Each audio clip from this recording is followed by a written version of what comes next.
Hello, magandang hapon sa inyong lahat, mga kababayan ko. Magandang hapon. So, meron tayong pag-uusapan dito. Yan. Ito, nagva-viral itong video na to eh. At na-post ni Sir Ralph Kalinisan ito. Panoorin natin to mga men. Sabi ganun dito. Dinilit mo pa. Here is the video for your easy reference. Mr. Kian James Brule. Sir Kill yung ano niya. Ay, Sir Key. You cannot do this and get away with it. So, ito yon.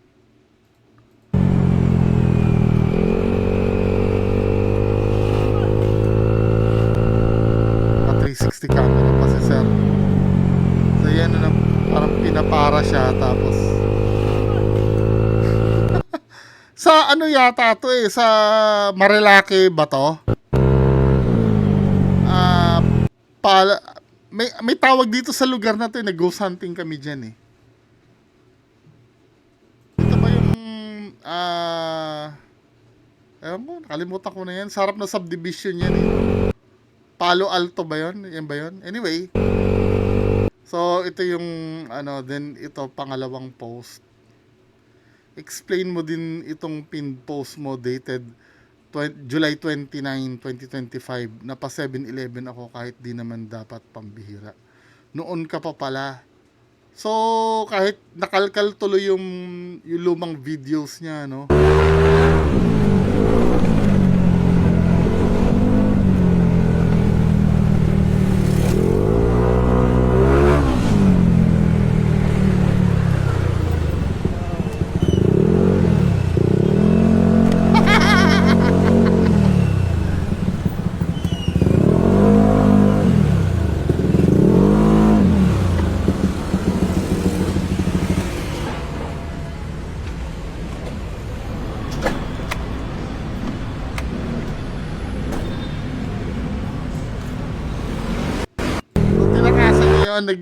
Sabi niya ganun dito, napa 7-Eleven ako kahit di naman dapat pambihira. So parang tinakasan niya din yung So panoorin niya natin yung para malaman natin yung konteksto nitong video. Ito ay sa UNTV News eh. Panoorin natin to. Bida na naman si Sir Ralph Kalinisan ah. 'Di ba? Kinakarir talaga nila yung mga ganitong tao eh. Play natin. Ang ginawa pa niya, pinost pa niya yung video na to at pinagmalaki pa niya ang tinakasan niya yung HPG at sinabing nakikinig siya ng Taylor Swift kaya hindi niya napansin.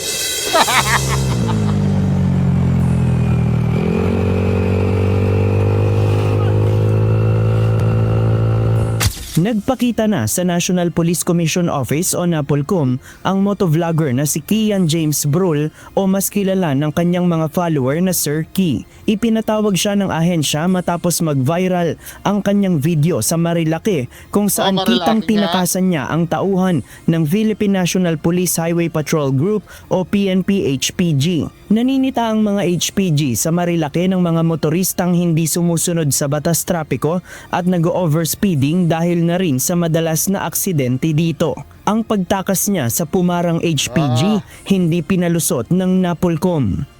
Pinagmamalaki pa nitong vlogger na ito. Pag mga ganyan kasi, ito kasi nag-aagaw din kasi yung yung gusto magkaroon ng content eh. Naiintindihan ko naman yan bilang vlogger.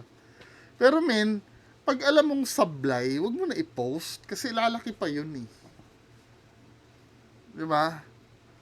Di ba tayo pwede magkaroon ng common sense na gano'n na sa bagay, no? Kapag may ginawa ka kasing pagpapasikat or kahit sarili mong sablay o halimbawa na aksidente ka, yun kasi masarap panoorin eh. Di ba? Magkakaroon kasi ng interest yung mga tao. Kaya lang syempre, kung gusto mong wala ng sakit ng ulo, anong unahin mo? Sakit ng ulo o content? Dapat pinopost yung mga ganung bagay, men. Ano ba? Ayan tuloy. Ang pag-iwas at pagbabastos sa ating kapulisan. At hindi natin papayagan ito. Isa pong pamamaraan to ng di pagrespeto sa uniforme ng Philippine National Police. And time and again, we've been saying na wag niyong babastusin ang Philippine National Police. Maaari rin anyang magdulot pa ito ng maling pagkaunawa sa iba pang mga motorista kung hindi nila papanagutin ang motovlogger. Sinubukan siyang hintuin ng isang HPG for whatever reason, hindi niya tinintuan dahil sabi niya nakikinig siya sa Taylor Swift. Yun lang simple itong video na to, which sends the wrong signals to anyone who would see this video. Natuklasan din ng Napolcom Nalaman mo na eh. I mean, granting, no? Hindi mo talaga napansin. Okay. Sige. Hindi mo napansin sa di malamang dahilan. Kasi na-busy ka nga ng time. Pero huwag ka na magdahilan. Or dapat hindi mo na pinost. Kasi siguro nung nire-review mo yan, feeling ko alam mo yan eh, na pinara ka eh. Kasi hindi mo naman yan i-review sa video mo. Hindi mo pa ifo-focus ng 360 camera kasi yung gamit niya eh. Hindi mo ifo-focus ng 360 camera yan kung hindi mo napansin yan. Napansin mo talaga yan. Kaya ipinost mo yung footage na yon. Or granting naman na sa footage mo lang na napansin yon, hindi na dapat binabrag yung mga ganung bagay. Sa totoo lang, lusot ka na sana dun, men eh. Kaya lang, syempre, sa tawag ng social media, no? Kailangan may ma-post. di yan. Diba? na talagang marami na ring violation ang naturang motovlogger. Kabilang dito ang hindi paggamit ng side mirror at paglalagay ng maingay na tambutso. Ayon kay Commissioner Kalinisan, maaaring maharap sa paglabag sa Article 151 ng Revised Penal Code o ang unjustifiable resistance or serious disobedience to a person in authority ang motovlogger. Humingi naman ng tawad ang nasabing motovlogger sa kanyang nagawang pagkakamali. Sorry po sa mga naapakan kong tao, lalo na po dun sa officers na na-offend and natapakan ko po.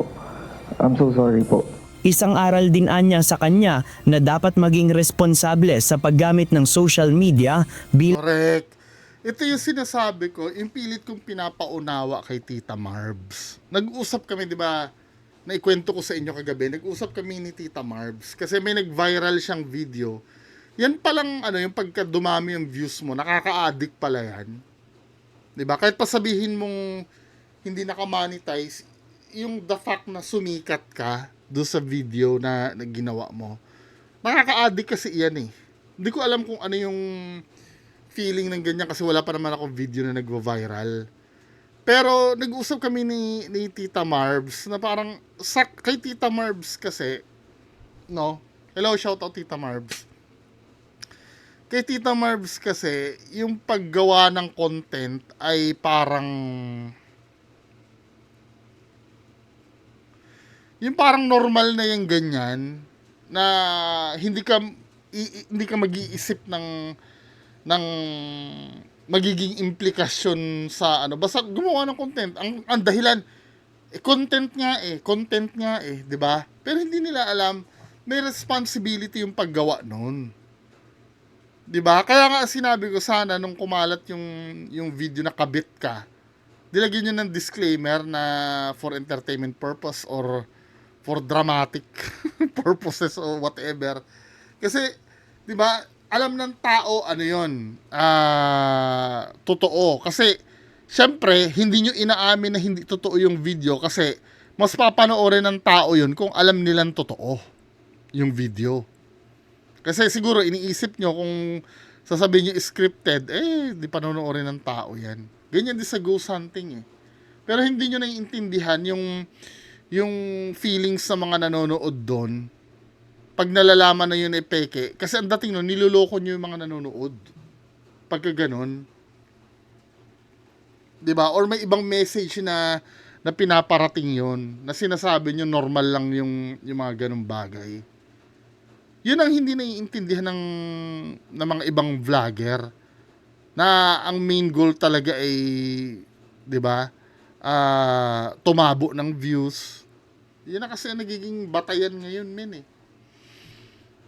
Diba? Kaya minsan kahit basura yung pinapalabas sa social media, syempre, ako din naman, kahit ako din mas masarap nga naman panoorin niya, yung katulad niya, yung lumalabag ng batas.